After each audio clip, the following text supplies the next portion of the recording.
Good morning, good evening, and good afternoon, whatever part of the world you are tuned in from. You're probably not sick like me. But in any event, this is Funny Like a Clown podcast. I'm your host, Dennis Wirth, exploring the history of comedy here.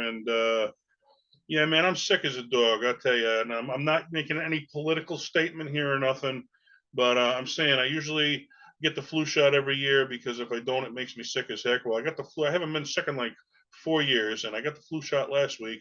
And this week I'm sick as a dog. So my opinion, okay, which only my opinion, which take it for what it's worth, that flu shot messed with my immune system and it made me sick. So my statement today, in my opinion, is fuck the flu shot. But what do I know? I'm not a doctor, so don't take my word for it. But all I can tell you is, hey, I ain't been sick in a while. I took it and I am now.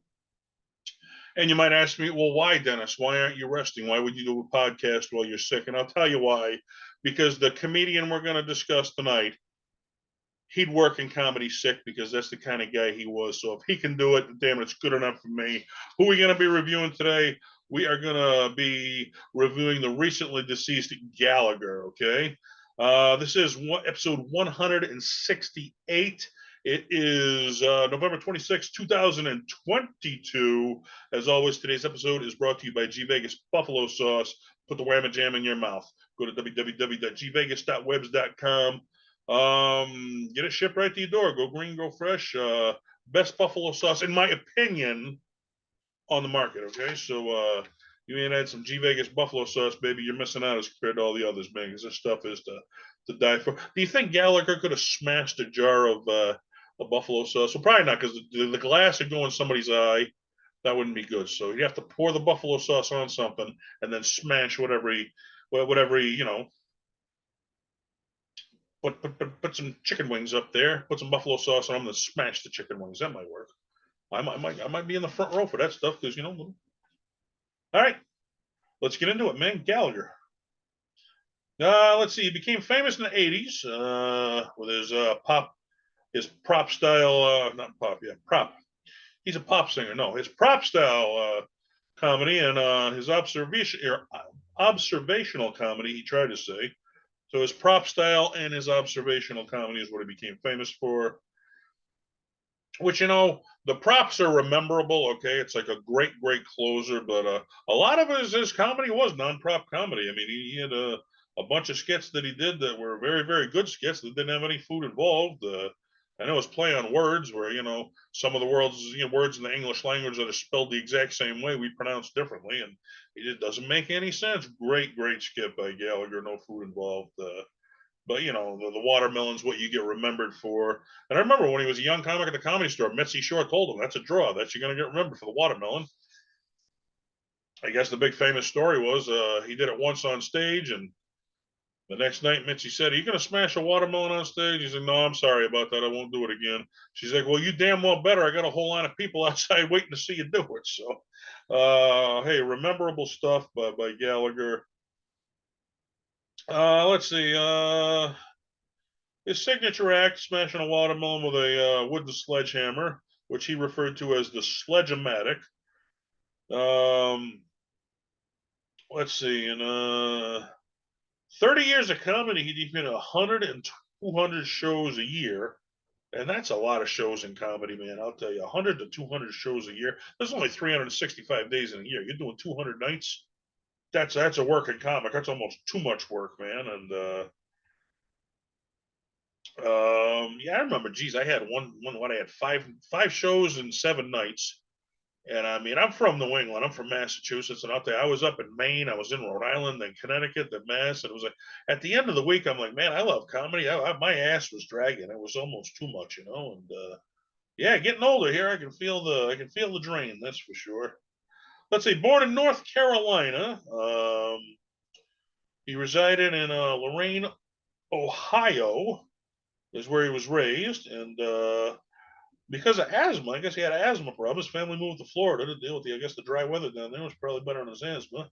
Attended high school and college down there in Florida. 1970, graduated with a chemical engineering degree. So who knew that a comedian, Luscious Gallagher, would have a chemical engineering degree? Which actually, if you saw Gallagher, he was a very intelligent person, I guess. I guess he was told that he had above average intelligence. He was told that in school. Was a very smart man. Uh, just because you're a smart person, though, don't always lead you to do smart things. We'll get to that later in the podcast. But yeah, I found this very interesting. I mean, I didn't know a lot about the guy, but what I did know was like, wow, I can't wait to say it on the podcast. Let's see. After college, he became a road manager first. That's how he broke into comedy. He wasn't even a comic. He was a road manager for another comedian, Jim Stafford. Um, I guess they decided they were both going to travel out to California together. And when they got out there, Gallagher decided, hey, I'm going to try my hand at performing too. I'm not just going to manage this guy. I'll give it a shot myself. He frequented the Comedy Store and the Ice House out there working on his act, which everybody says, whoa, how do you work on your act at the Comedy Store, man? It's like if you go there now, you literally you can't even get a spot, to perform at the Comedy Store. You got to join like a lottery, and you got to win like a lottery to just get an open mic spot at the Comedy Store. But I mean, I've interviewed, legendary comics like back then, back when he got started, the Comedy Store, it's not the legendary place it is for comics now, okay? One of the comics said he was driving down the street just past the place. He looked up, it said, what, potluck night, which means open mic night. Back then, that's what they called it, potluck. He said he just hopped into the Comedy Store, signed up, and boom, he went up on stage. Yeah, try doing that nowadays, no chance. But then again, back then it wasn't a legendary place. Apparently, he worked out his act pretty good. He made it to the Tonight Show during the Carson era, which, if you're going to be on the Tonight Show, we've said Carson era is the era to be on because it's not like today. It's a cool thing to be on there. Back if you're on the Carson area, boom, you're instant made comic and comedy. You're paid comic the next day. Where nowadays, on the late night shows, yeah, I mean, you're probably getting paid anyway, but you're not the instant famous guy you were back then, okay? Because back then there weren't many places to see comics, and that was one of the only ones. Nowadays, with the YouTubes and Netflixes, you can see comics anywhere. You got plenty to choose from.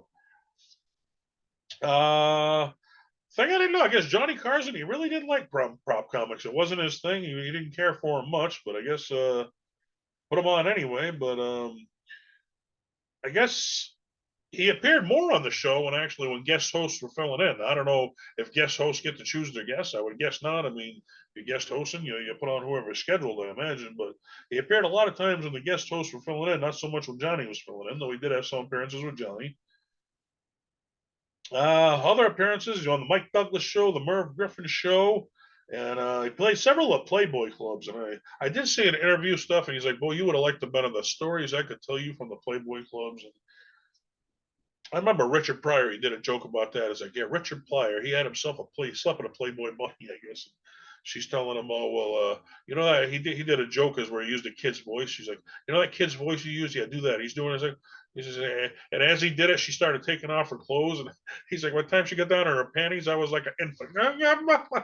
I was cracking up. But yeah, I guess there's clubs you want to play today. It'd be the Comedy Store in Dangerfields, which is no more because of COVID. But I mean, the Laugh Factory. These are the big places you want to get into. Back then, boy, you wanted to get into the Playboy clubs, boy, just to see that lifestyle. That hey, Hugh Hefner lifestyle. I want to live it for one night. Let's see. His first comedy special, An Uncensored Evening, was the first ever on cable TV. Which I mean, this is a guy who broke cable TV comedy specials. Okay, this is the guy who did the first one. He was the one who actually made it into a thing. Okay, so you know before that, once you got on the late night with Johnny Carson and became a popular comic, the route to go, you try to get your own sitcom. That was how you were going to get out. Okay, you get your own comedy sitcom on TV, and or you break into the movies and you try to do some comedy movies or get roles in comedy movies. That's how you get your comedy out. Gallagher was the first guy who said, "I'm going to take my comedy special and put it on network TV." And cable TV was the cool thing because before that, if you got on Carson, okay, that's TV. The FCC's involved. You had to work clean, okay. Cable TV that opened up a bunch of comics who couldn't get on Carson because their acts were too dirty. That opened up the door for a comic to do whatever he wanted to do. The cuffs were off, no rules involved, okay. So instead of going to the sitcom, he did some specials. He became the most touring comedian of all time. 35 years touring, 3,500 shows. I mean that's can you imagine 3,000? I don't know how many comedy shows I've done, but it don't scratch the surface of that. And I'm sure even a great working comic today wouldn't do that many shows, and just to stay relevant for 35 years, that's amazing right there. Let's see. He ran for governor of California in 2003, which, a lot of comedians, I know Pauly Shore's done it, Ron White's done it. They do it as a joke because their fans will vote to put him in, not that they seriously expect to win. I don't know if it was done as a joke or he was serious, but he finished 16th out of 135 candidates. So that's not really too bad if you think about it. He proclaimed himself the Wizard of Odd because he was known for doing odd stuff and he was known for his wordplay. As I mentioned, the English language was one that he did. But you could tell just by watching him, he was a very educated comic, and because he choose subjects, where he tried to educate you about it, where it's common for us, but it made no sense if you really thought about it. He ended both shows by crushing various food items, culminating with the watermelon at the very end. Some of the stuff he crushed: what? Oranges, pound cake, cottage cheese, beans, cheeseburgers, toothpaste, video game controllers, and grapes. Those are just a few of the things. I guess his Sledge-O-Matic was a parody, okay, I didn't know this, of the then popular Vegematic, which was a heavily advertised kitchen tool on TV in the 60s and 70s. So that ain't something he created. He just parodied the Vegematic. All right, well, you got the Vegematic and I got the Sledge-O-Matic. And that was the twist he went where, like Weird Al, parodying a Michael Jackson song, well, you got Beat It and I got Eat It.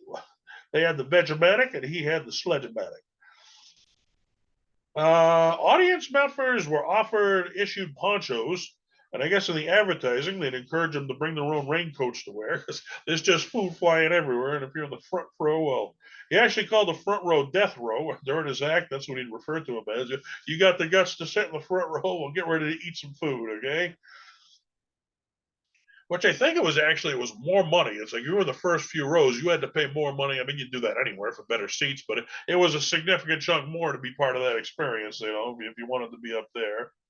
Uh, he had a trampoline that he actually bounced on, but he turned it into look like a couch. I remember that was one of his things. It'd be like this huge couch. He looked like he was jumping on. It was a trampoline. He was jumping on, not the couch.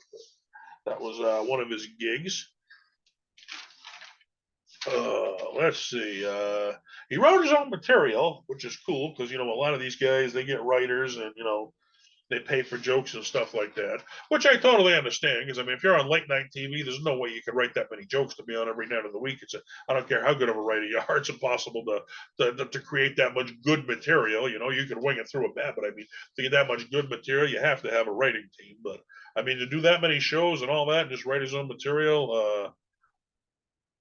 I guess it was said, man, this guy don't travel light. I don't know if you booked him, if you had to like pay for all this stuff because he was a prop comic. He had 15 foot lockers of props. Okay. So now if you're flying this guy in, you got to pay for luggage for 15 foot lockers full of props. I mean, that's a lot of money right there to get this guy to town. Let's see. And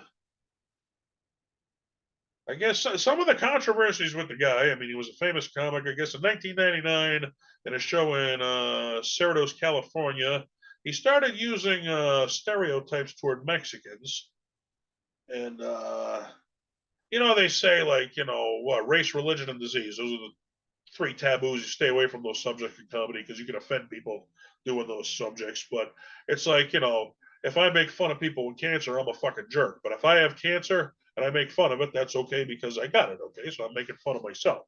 Make fun of yourself, not other people. Well, he was making fun of Mexicans, and he's doing it in California where there's a huge Mexican population. So I guess he caught some heat for doing that one. 2011, yeah, it was famous. He walked out on Mark Maron's What the Fuck podcast, which is one of the most popular podcasts out there. And I guess he said, like, Mark Maron, he was trying to do like a Howard Stern thing. And rather than let Gallagher answer the question, he was trying to create some controversy. And Gallagher got pissed off and walked out of he uses garage as studio. So he walked out of his garage and I guess he thought Mark was going to come running after him. Oh, no, please, please, Gallagher, come back. And Mark just sat there and said, well, that ain't what I expected. And went on with the podcast, let him walk out, which probably became more popular than if he had brought him back in, then it would have got the advertisement. So you never know, what's going to make the newspapers there. So him walking out was bigger than if he had came back and finished the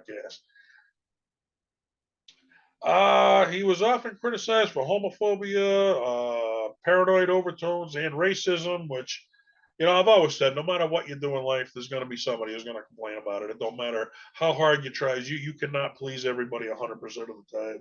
It can't be done. So I do what I do. If you like it, great. If you don't, turn me off. So I'd say enough people liked him if he was torn for 35 years.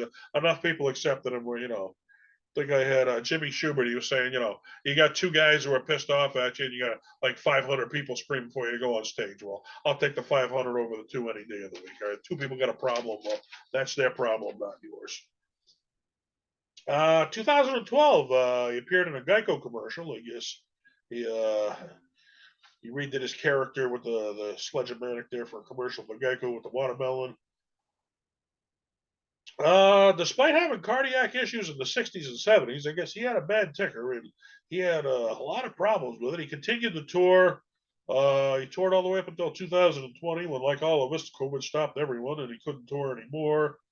But, I understand that because comedy's so addictive and it's like, if somebody told me I had a heart attack, I'd still do comedy anyway. Because, if I'm going to die, I'm going to die doing what I love to do. Okay. I'm going to die sitting home wishing I could go do comedy. It's like, well, I'm gonna die. I'll do it on stage, doing what I love to do. I'm gonna do it sitting at home, wishing I was doing comedy, or wishing this, or wishing that, or that's just again my opinion. Which finding out, you give people advice on a podcast, all of a sudden people get sued. So I gotta say, in my opinion. Now, if your opinion is different than that, you follow your own advice.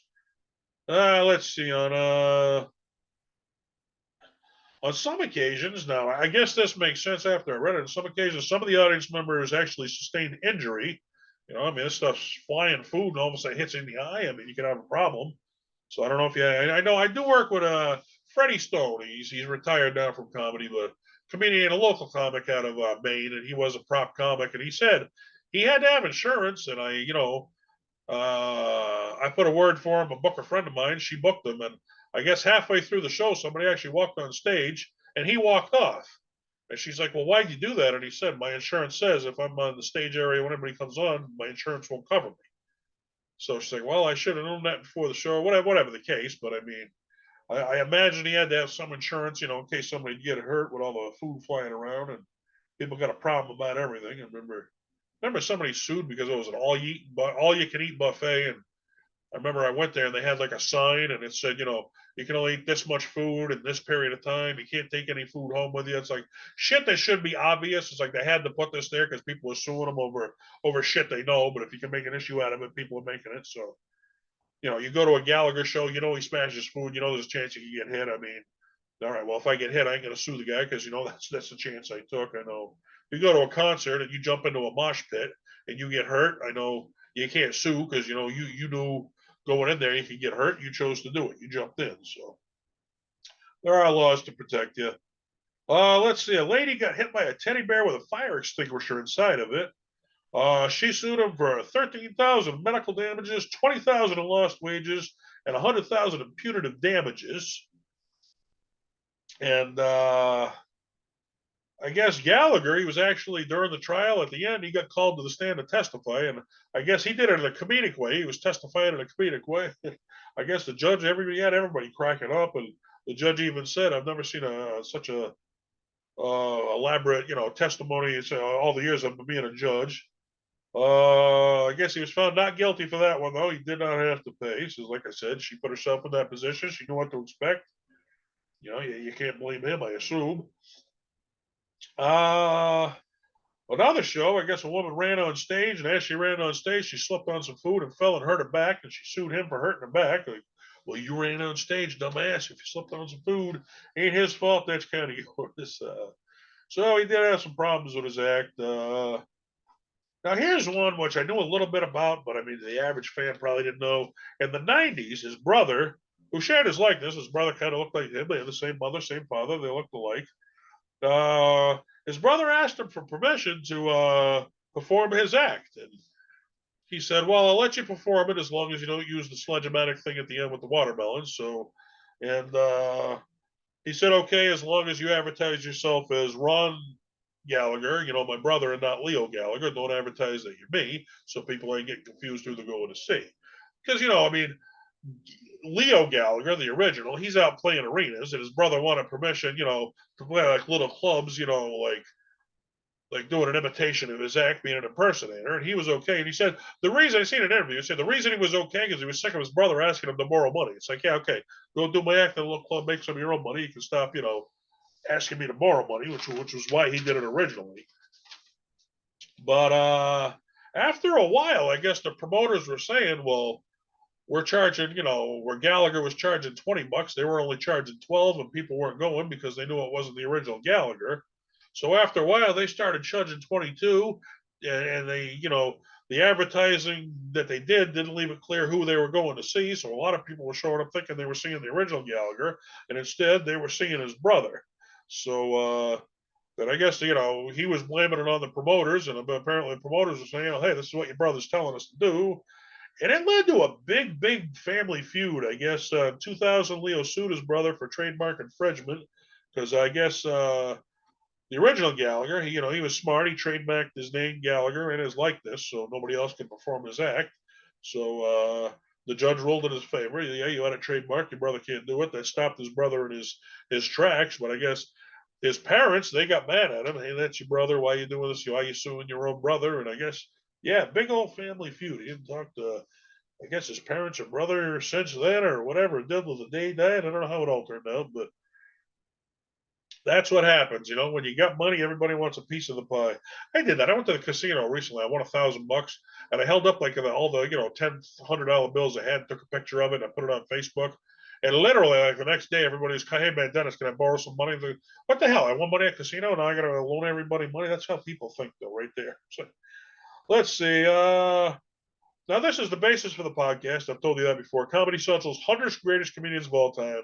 He was voted number 100. Okay, and that was my list because I saw when I watched that show, I just wanted him to keep going. I love talking comedy. It's like some people like talking sports. I like talking comedy. So that's why I do the podcast because they reviewed 100 comedians, and that's what I've done. I've used that list, and I got to 99 of them. And Gallagher was 100, and I didn't review him. He was the last one doing this podcast. I reviewed all the 100 comics that were on that show. And the reason I didn't is because he lost most of his money, and you could book actually Gallagher, the original one, for a reasonable amount of money now. And I booked some of the biggest shows of comedy in central Massachusetts. And I said this year on Father's Day weekend, because I'm a big father's rights activist, I do a big comedy show for the father's rights movement, and I was going to bring Gallagher to town this year. And damn it, I won't get to now because he passed away. So it just goes to show if you want to do something, folks, don't wait. Do it, man, because now I'll never get to work with Gallagher, which I wish I had met the guy and worked with him. And that's kind of a sad thing right there. I remember I was going to go see a show at the local casino. They had Don Rickles and Joe Rivers on the same show, same night. I'm like, I got to go see that. And one thing led to another to get to go. And I was like, I'll just catch them next time around. Not thinking at their age, there ain't going to be no next time around. I mean, they both ended up passing away, and I missed one of the greatest opportunities to see two legendary comics like that. And I regret it to this day. Now I regret I don't get to book Gallagher. So that's what Gandhi said, man. The problem is you think you got time, folks. So just remember you don't have time. Get it done. Now, he wasn't happy with his ranking. I guess he thought he should have been higher than number 100.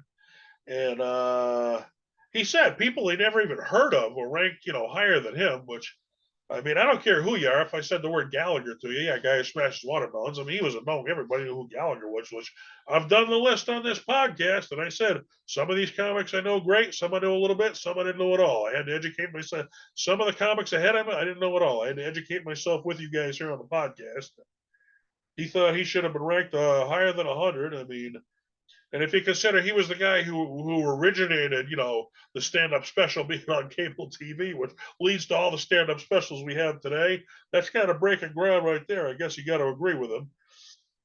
And I had to look this one up because I knew it was close, and damn it, I was right. But he did 13 comedy specials for Showtime, okay, which I guess at the time was a record, okay, but you get that many comedy shows on cable TV, which I mean, before Netflix and before Comedy Central, cable TV, that was like the ultimate place to have your comedy special. Well, to stay relevant for 13 shows is unheard of. We only had 13 shows Gallagher did for Showtime. The only person who broke his record, it was by one show. Carlin did 14 for HBO. So Carlin's got the record for most of them, which may never be broken. I don't know. Nowadays, I guess it's how many Netflix specials you get. But I mean, to have 14, I mean, you get three, and you get one, you're lucky. If you get three, you're great. If you get five, you're a legend. But I mean, you get 14, I don't know. It's going to be a while. You never say never, but it's going to be a while before that record's broken again. That's like a generational comic right there. That ain't your local hot comic right there.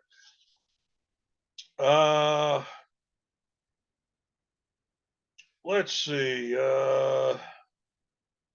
He was portrayed by Paul F. Tompkins in the 2002 movie Weird, the Al Yankovic story, which ironically, before I started up to do this, I just watched that a couple of nights ago, not even knowing, I did see the portrayal. I mean, it wasn't a big portrayal of him, but it was a bunch of comics at a party, and they were all being imitated by actors, and yeah, it was. I know they made for Funny or Die, which was like a big thing back in the day, which I guess I don't know what happened, it sold out, but they made like original short films, and one of the original short films that they made was Weird Al Yankovic. They made a movie trailer about a movie that was never going to be made, just as a joke. Okay, so you'd watch the movie trailer, but the movie never came. Well, this trailer became so popular they actually had to make the movie. So they made the movie. It's streaming now, and it's getting mixed reviews. I think the trailer was a hell of a lot better than the actual movie.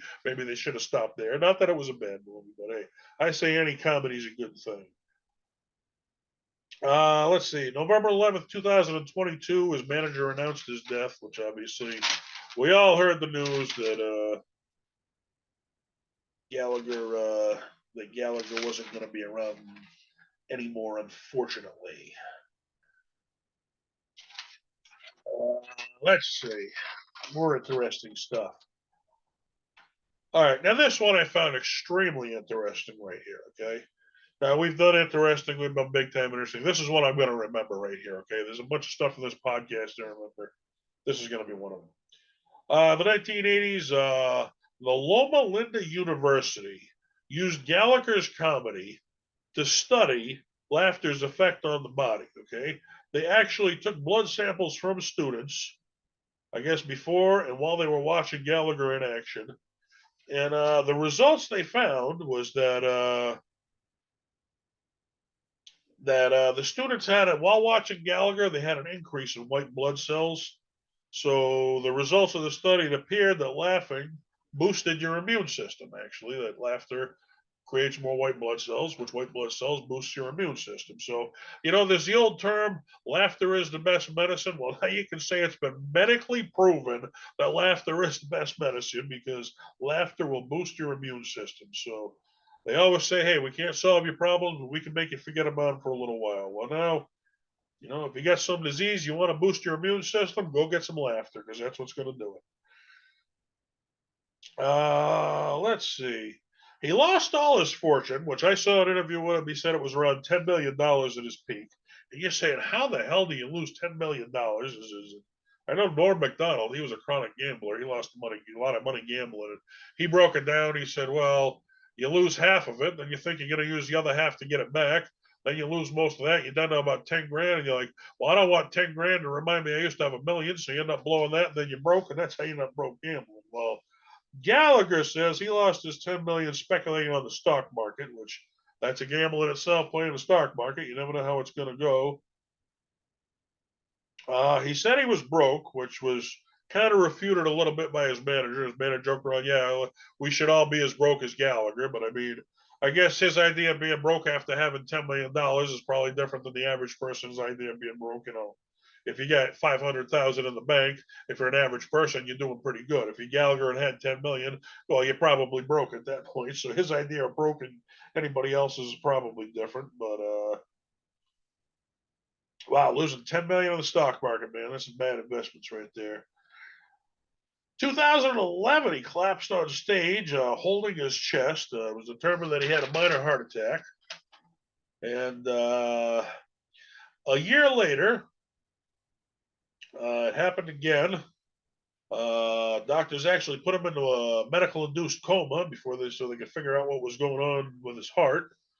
And I guess they weren't sure what was going to happen when they brought him out of the coma. But I guess when he brought him out of the coma, his sister was there. He said, "Oh, sis," and he started joking around, and he was normal. Which some people come out and I guess they can't remember stuff, or I don't know. But he came out of it okay. Um, and I don't want to say this guy toured for 35 years, and COVID put him to a stop. And I know my mother, when she was ready to retire, she was worried. She said, "That's why people die. You become a couch potato when you got nothing to get up for and do every day. What do? You sit there, you become a couch potato, you get unhealthy, you die. I mean, if you work every day, that keeps you going." This guy kept going even with heart problems for 35 years. COVID shut it down. He couldn't anymore. Well, November 11th, 2022, in hospice care at his home in California at the age of 76, he passed away of heart failure. And the world was, robbed of just a legendary comic who I guess I'll go to my grave wishing I had worked with the guy. I should have brought him to town earlier, but you can't do everything in life. You wait, think you get around to it, and then you don't. That's why you do it now, folks, because there may not even be no tomorrow. All right, let's see. I don't have this one ready, but we're gonna find it as quick as I can. I did reach out to the fans because I wanted the fans' response on their opinions of Gallagher. I had some really good comics right in, and I had some really bad comments, which people are trying to be comedian, and not everybody knows what the hell's funny. I can tell you that much, folks. But I did have some interesting stuff. So I'd have a network frickin' connection every time until I go to do this, and now my network don't want to frickin' work. So that's out. I think it might have just kicked in. All right. Well, no, no, no. Well, it was working for a second there, folks. All right, we're getting there. Slowly but surely, we're going to give you the fans' opinion of the original, not his brother, but the original Gallagher.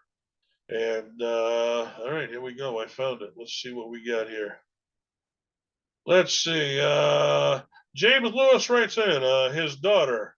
Are all these people going to get milk? So I guess brought his daughter probably out on stage one time. I guess with all the food props he's got. Hey, all these people going to get milk, or what's going on here? I don't know. It reminds me of the old Andy Kaufman story that he did a show. After the show, he had a bunch of buses outside, took the entire crowd down to the local school or something, gave them all milk and cookies. It was like hysterical. Lisa Trigali writes in his play on words, which he was, he was known for his food stuff was memorable, but his play on words was really something to watch. He wasn't just a straight out prop comic. He did have some really great routines with just his play on words, no food involved. Dan Barton wrote in, he brings out his prop free material, okay, where his prop free material was genius, even though you remembered him for his props, he was still sharp as a whip with his non prop material. Let's see, Patrick DiLorenzo. I once saw him smash. I once saw him hit a watermelon with a sledgehammer. He's a comedian, like we all didn't see that. Jack Robinson writes in his favorite memory is November 11th, so that's the day he died. So Jack Robinson, that's not funny. You don't make fun of somebody's death. Hey, you wrote, I'll bring it to you. I'm not doing an honest podcast here, man. I can't tell old Jack Robinson what to be happy about. So who knows? Janice McLaughlin, his time on the Gong Show, which it must have been the original Gong Show back in the day. I can't say I ever seen him on there, but that would definitely be interesting to see his antics. I mean, maybe it's on YouTube. I'll have to try and check it out, see if I can find it. Shannon Hall, the 1979 show in Melbourne, Florida, which, yeah, man, I mean, they say I don't know if they're streaming online, but I mean, I know he had to buy the old VHS tapes if you want to see, all of his comedy specials. I mean, that was way. I don't know if you go to his website and get them, or I would imagine, you can buy them on there or something. But I mean, I don't believe they're streaming anywhere online where you can watch all 14 unless it was a bootleg place. But that's just my opinion. You didn't hear that on my Funny Like Clown podcast. Let's see. Steve Carbone, his favorite memory, smashing a police car and screaming, "Pull over." Well, you smash it, that's one way to get you to pull over. Chris Fish Barros, my first time smashing a watermelon, which I imagine he probably inspired a lot of people to smash a water balloon. Once you seen him do it, you had to kind of, when you had your backyard party, you had to try it yourself. It was something you wanted to see. Let's see. Leaf Cedar smashing a watermelon. To be fair, it's my only memory of him. Like I said, even if you're not a fan of Gallagher, you still know the guy from smashing the watermelon, which is more than I can say about a lot of comics who got no memorable. What's your signature routine? Well, that was his signature routine, and a lot of hot comics don't have a signature routine. Laurie Nelson, watching him destroy hecklers. Yeah, all the veteran comics, boy, they know, you do it for 35 years, you know how to take care of a heckler, that's for sure. Ken Busenwigler, his giant couch and pulling a giant thong out of it.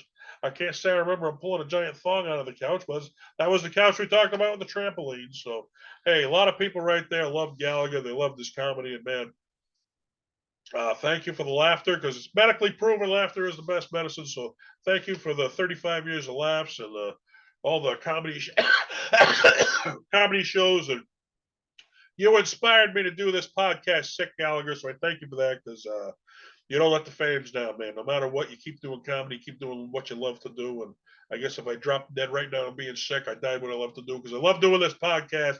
Hope you guys love it too. We're exploring the history of comedy. Long live Gallagher and long live Funny Like Clown podcast. I'm your host, Dennis Wirth. Till next time, laughter is the best medicine. Increases white blood cells. Go make somebody laugh and make them live longer. Good night.